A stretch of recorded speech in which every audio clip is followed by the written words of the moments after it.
Alhamdulillah.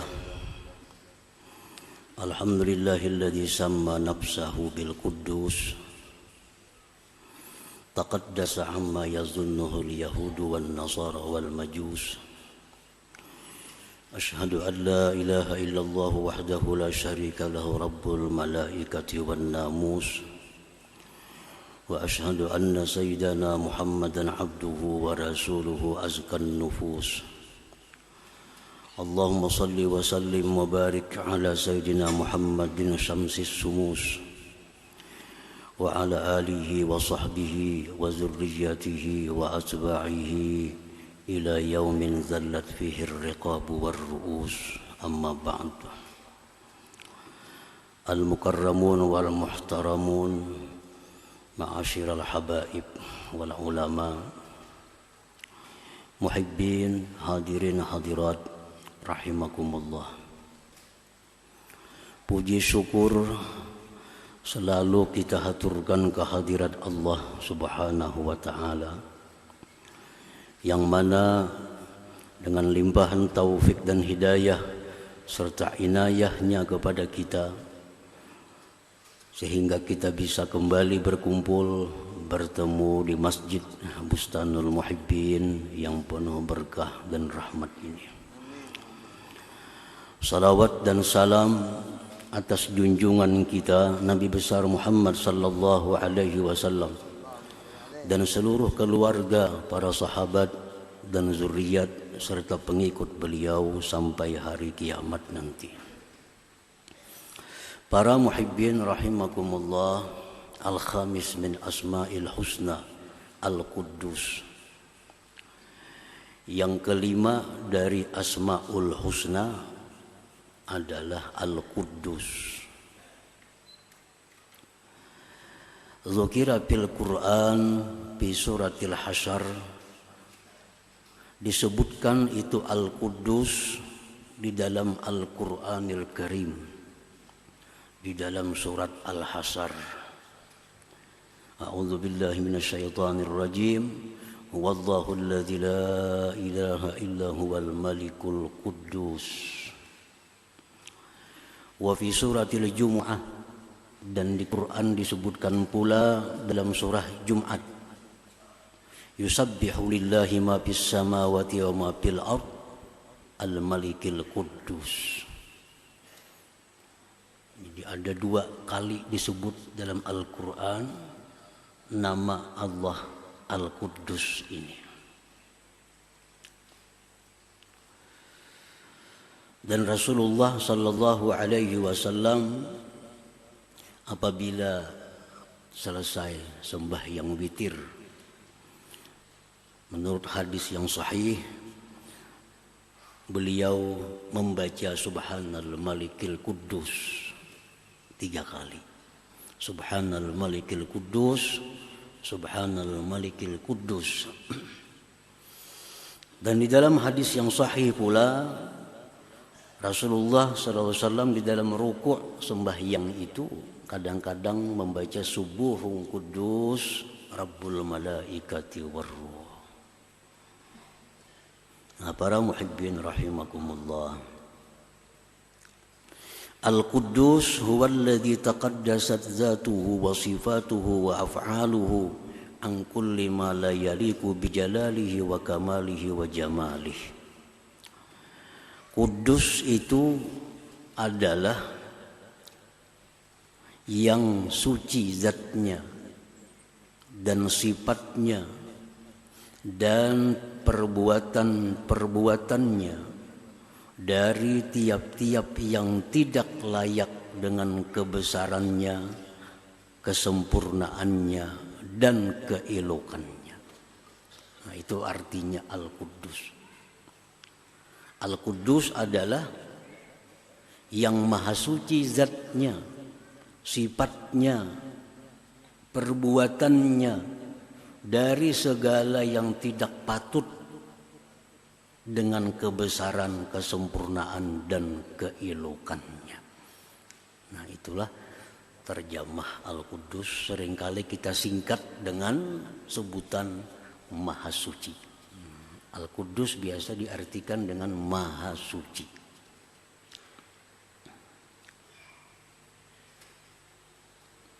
Di dalam istilah agama kita ada istilah yang namanya tahlil. Tahlil itu artinya mengucap la ilaha illallah. Ada tasbih, mengucap subhanallah. Nah, ada lagi hauqalah, mengucap la haula wala quwata illa billah. Ada basmalah, mengucap bismillahirrahmanirrahim. Ada pula takbir, mengucap Allahu Akbar. Ada pula takdis. Nah, takdis itu mengucap subhanallah al-Quddus. Subhanallah al-Quddus itu takdis namanya. Jadi misalnya kita ayo bertahlil, artinya ayo mengucap la ilaha illallah, la ilaha illallah. Ayo bertasbih, mengucap subhanallah, subhanallah, subhanallah. Ayo bertakdis, subhanal Quddus, subhanallah al-Quddus, subhanallahil Quddus. Itu takdis. Taqaddasat zatuhu anil hajah. Maha suci zat Tuhan kita Allah Subhanahu wa taala daripada hajat. Mustahil artinya Allah itu berhajat. Al-Quddus Maha suci zatnya daripada berhajat. Bahkan selainnya yang berhajat kepadanya. Allah menyuruh kita taat bukan karena Allah perlu berhajat dengan taat kita. Allah menyuruh kita sembahyang 5 waktu sehari, bukan Allah berhajat kepada sembahyang kita itu. Jadi jangan kita kada sembahyang kita anggap Allah itu rugi. Allah kada perlu sembahyang kita. Taqaddasat zatuhu anil hajat. Maha suci zat Allah daripada berhajat. Kita taat, kita maksiat itu kada ada sangkut paut dengan keesaan, kebesaran Allah. Nah, jadi kembalinya itu hajat apa taat itu kepada yang melakukannya, bukan kepada Allah Subhanahu wa taala. Dalam hadis qudsi Allah berfirman, ya ibadi law anna awwalakum wa akhirakum wa insakum wa jinnakum kanu ala abjari qalbi rajulin wahid minkum ma naqasa dzalik min mulki syai'a. Ya ibadi law anna awwalakum wa akhirakum wa insakum wa jinnakum kanu ala atqa qalbi rajulin wahid minkum ma zada dzalika fi mulki syai'a. Ya ibadi law anna awwalakum wa akhirakum wa insakum wa jinnakum kanu ala abjari qalbi rajulin wahid minkum ma naqasa dzalik min mulki syai'a. Akhrajahu Muslim wa Tirmidzi. Wahai hamba-hambaku, jar Tuhan, jikalau orang yang pertama dari kalian, Nabi Adam, sampai yang terakhir hari kiamat, baik manusia maupun jin, semua itu manusia seperti Nabi Muhammad SAW. Semuaan manusia mulai Nabi Adam sampai hari kiamat, semua manusia jin seperti Nabi Muhammad SAW. Taatnya, takwanya, mazada dzalika fi mulki syai'a, sedikit pun tidak menambah kebesaran kerajaanku. Artinya andai kata sealamanan manusia ini sampai hari kiamat menyembah Allah, tidak ada nyembah berhala, semuanya menyembah Allah, sedikit pun ujar Tuhan kada menambah kerajaanku, kada menambah keagungan, kejayaan kerajaanku. Dan hai hamba-hambaku, jikalau orang yang pertama dari kalian sampai yang terakhir, manusia maupun jin, mereka itu atas paling jahat hati seseorang dari kalian. Umpamanya dari Adam sampai hari kiamat macam Fir'aun semuaan manusia. Satu pun kada menyembah Allah. Manakasa dzalika min mulki syai'a, tidak mengurangi yang demikian dari kerajaanku sedikit jua pun. Nah, ini artinya bahwa Allah itu tidak perlu sedikit pun kepada taat kita. Sedikit pun kada perlu. Dan Allah pun tidak merasa lemah, tidak merasa terhina kalau kita maksiat kepada Allah. Nah, itu Al-Quddus. Taqaddasat zatuhu anil hajat. Maha suci zatnya itu daripada berhajat. Wa anil mujid. Maha suci zat Allah dari yang mengadakan. Berarti baharu maha suci. Maha suci daripada yang menciptakan. Wa anil imkan, maha suci zat Allah daripada mungkin. Mungkin itu artinya bisa ada, bisa kadada. Macam kita ini mungkin. Bisa diadakan Allah, bisa tidak diadakan Allah. Nah, zat Allah itu maha suci dari imkan, dari mungkin. Zat Allah itu wajibul wujud, wajib ada. Tidak ada kemungkinan, tidak ada. Wa anis syibhi, maha suci zat Allah daripada serupa, baik menyerupai atau diserupai. Zat Allah itu kada ada mirip dengan siapa juga pun. Wa anit tarkib, zat Allah itu maha suci daripada bersusun. Macam kita bersusun, ada tulang, ada daging, ada urat. Bersusun, jadilah zat kita. Nah, kalau Allah maha suci daripada yang demikian itu. Wa anil makan, maha suci Tuhan daripada tempat. Maha suci Tuhan daripada tempat. Di mana Tuhan? Tuhan kada bertempat. Kayak apa kada bertempat? Tuhan itu sudah ada sebelum adanya tempat. Tempat itu ciptaan oleh Allah.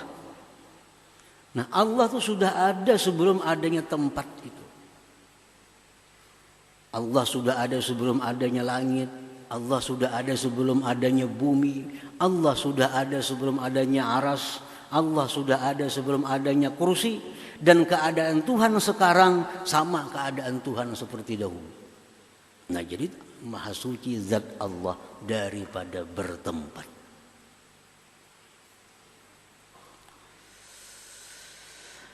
Wa an idrakil hawas, dan maha suci zat Allah daripada diperdapati oleh panca indera. Kalau bang Tuhan itu bisa disentuh, Tuhan bisa dilihat dengan mata, maka dia bisa. Nah, itu artinya Al-Quddus fi zatihi, maha suci Allah pada zatnya daripada hal-hal yang demikian tadi. Nah, para muhibbin rahimakumullah, taqaddasat sifatuhu minal jahli wa anil ajzi wa anil ittirar wa anil tagayyur wa minas sahwi wal ghaflah.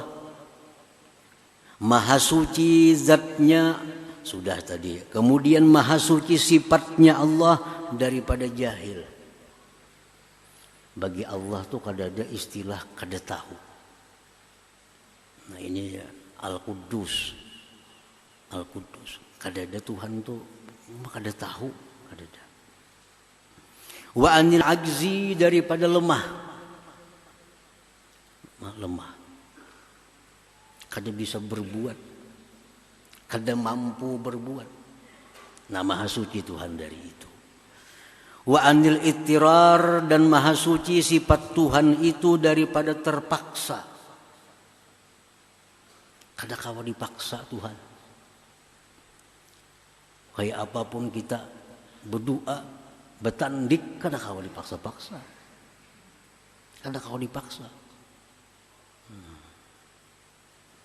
Wa anit tagayyur, maha suci sifat Tuhan daripada berubah. Kalau manusia berubah, mata dulunya tajam, sudah tuha jadi kabur. Penglihatan Allah kada bisa kabur. Maha suci Tuhan dari itu.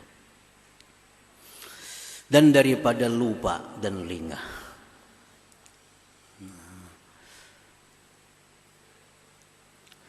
Taqaddasat asma'uhu anil ikhtira'at, maha suci nama-nama Allah daripada ulahan-ulahan bikinan-bikinan. Lianna asma'ahu tauqifiyah, karena nama-nama Allah itu tauqifiyah, datang hanya dari Allah dan Rasul. Jadi kita kada bisa, kada boleh memberi nama kepada Allah sesuatu yang tidak di luar daripada nama-nama Allah itu. Kada bisa. Walaupun bagus artinya, walaupun indah, tapi kada termasuk dalam Asmaul Husna, kada bisa ditambah. Allah maha suci namanya daripada bikinan-bikinan manusia, bikinan-bikinan makhluk ini. Fala yusamma bil khair, Allah tidak bisa dinamai dengan khair. Baik, khair itu baik. Tapi khair tidak ada dalam Asmaul Husna. Nah, tidak boleh kita menyeru ya khair, kada bisa. Wasani, sani itu artinya sani mulia. Bagus artinya kan mulia. Tapi tidak ada dalam Asmaul Husna nama Allah As-Sani. Nah, tidak boleh kita menyeru Allah dengan nama yang bukan nama-nama yang datang dari Allah dan Rasulnya. Maha suci Tuhan daripada dibikin-bikin namanya. Wa taqaddasat af'aluhu, dan maha suci perbuatan-perbuatan Allah anil batil, daripada kebatilan, wa minal aghurat, daripada mengambil faidah, wa anil zulmi, daripada kezaliman, wal isaah, dan berbuat jahat. Maha suci perbuatan Allah daripada batil. Apa batil itu artinya? Sia-sia. Tidak ada satupun di alam dunia ini melainkan ciptaan Allah. Dan tidak ada satupun dari ciptaan Allah itu yang tidak ada makna, yang tidak ada hikmah di dalamnya. Maha suci Allah berbuat yang tidak ada makna. Allah menciptakan ular, ada rahasianya. Kenapa Allah ciptakan ular? Allah ciptakan nyamuk. Kenapa Allah ciptakan nyamuk? Pasti ada rahasianya. Allah ciptakan hama wiring, pasti ada hikmahnya.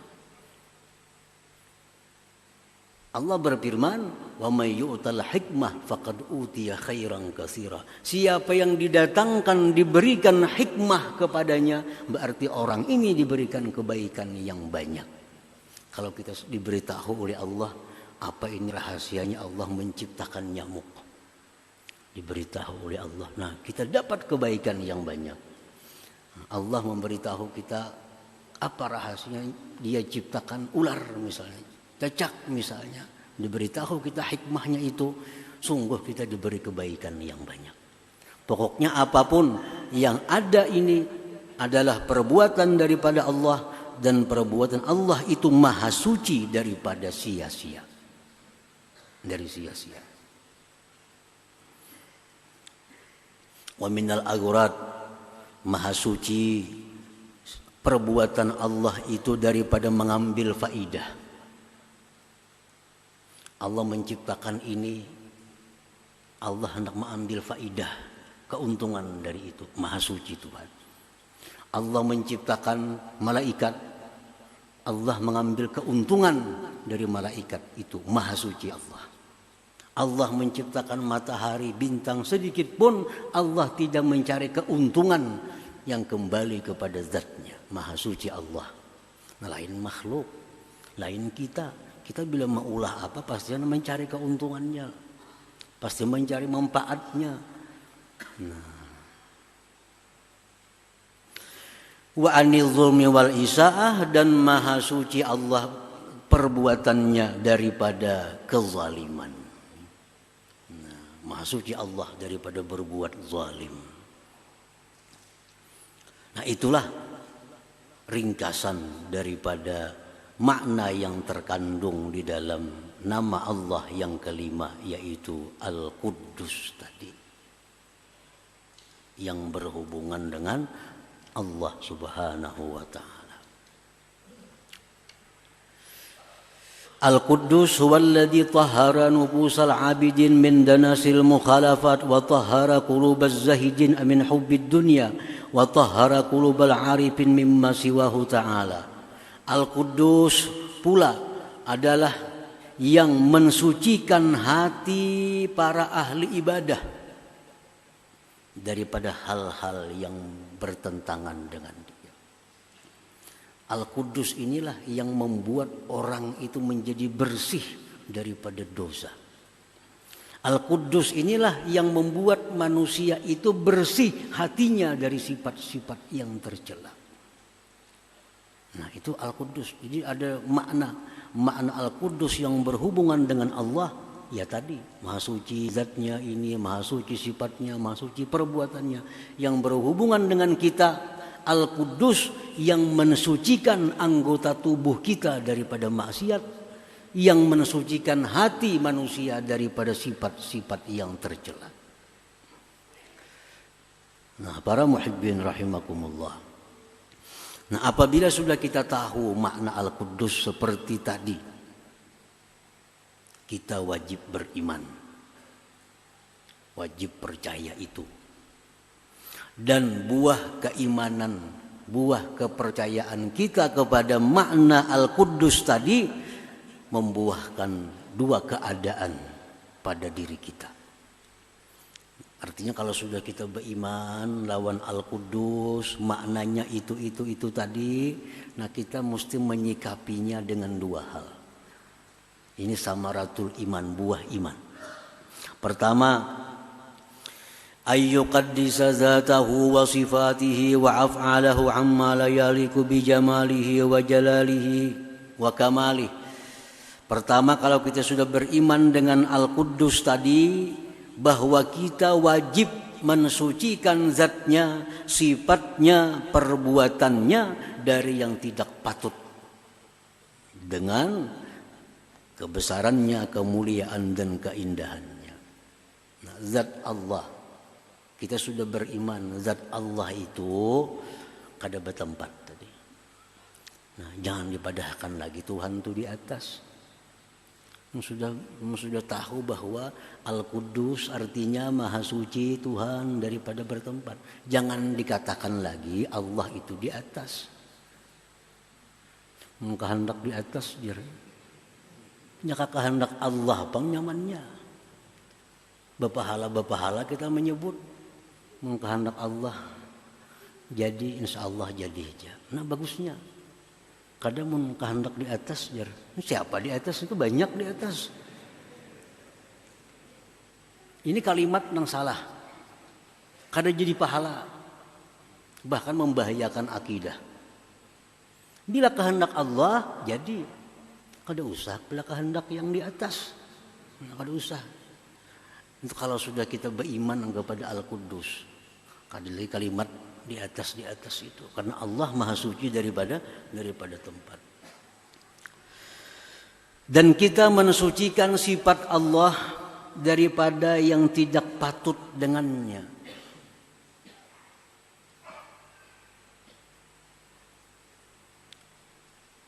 Mensucikan sifat Allah dari yang tidak patut. Misal kita mendesak Allah. Mendesak Allah. Ini orang kada beriman dengan Al-Quddus. Padahal Al-Quddus itu artinya Allah tidak bisa didesak. Maha suci Allah daripada dipaksa.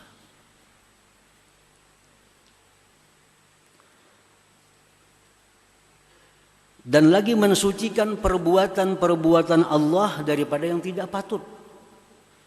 Seperti misalnya ma'iktirat kepada Allah. Kenapa Allah berbuat demikian kepadaku? Nah, itu orang yang belum beriman dengan Al-Quddus. Perbuatan Allah itu berputar hanya dua hal. Satu, anugerah. Dua, keadilan. Antara itu. Kalau kada Allah berbuat kemurahan dengan kita, Allah berbuat keadilan. Antara dua. Allah masukkan orang ke surga karena kemurahannya. Allah masukkan orang ke neraka karena keadilannya.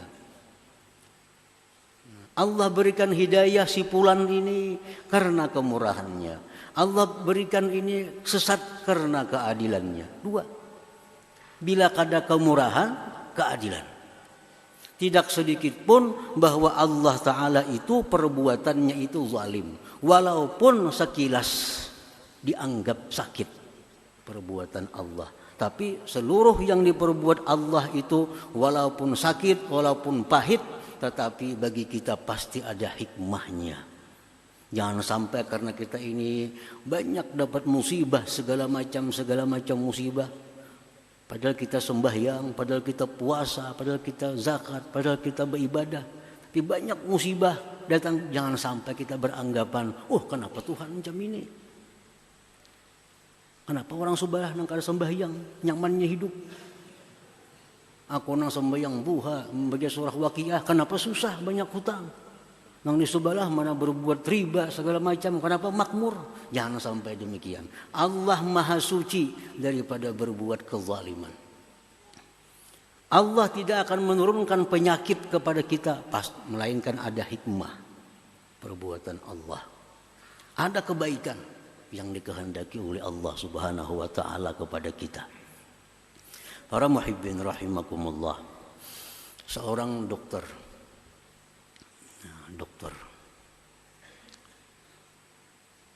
ini memutung kaki seseorang karena kaki orang ini kena penyakit diabetes gula, lalu kakinya buruk.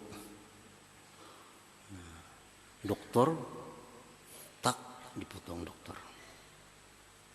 Ini menyakiti, memotong betis orang. Ada orang kena penyakit usus buntu. Dokter membedah, dibalahnya parut. Sakit nih. Apakah dokter ini zalim dengan orang ini? Zalim tak dokter tuh.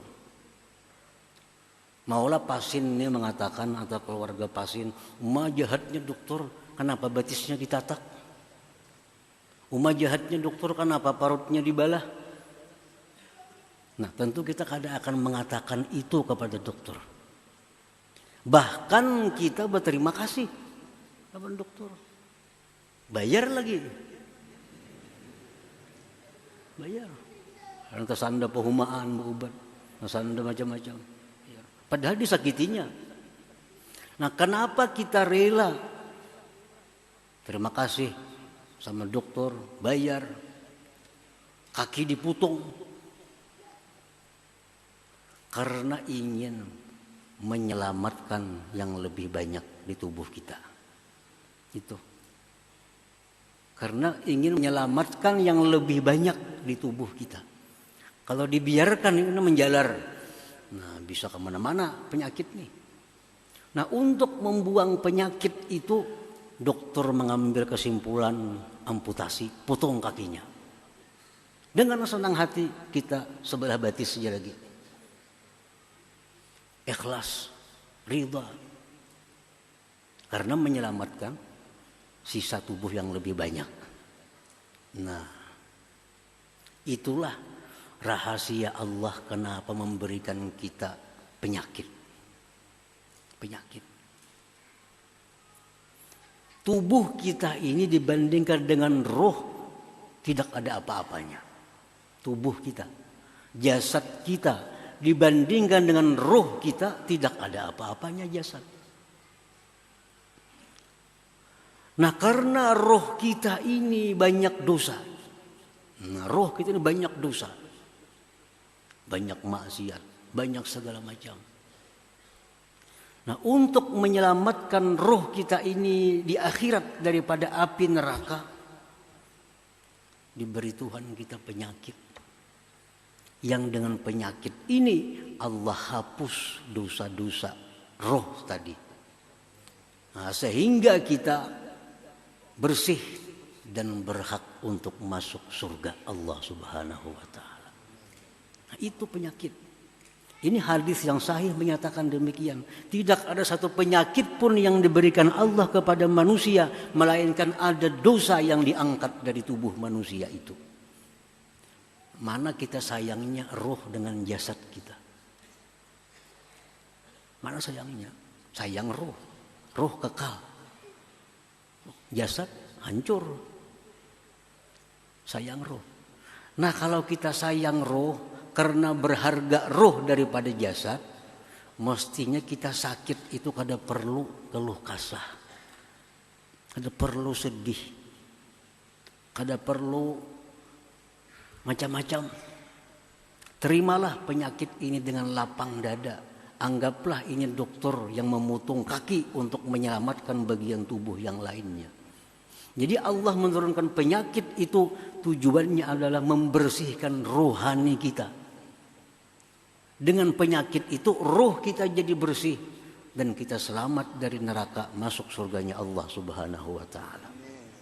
Mana ada manusia yang kada berdosa selain daripada para anbiya. Semua berdosa.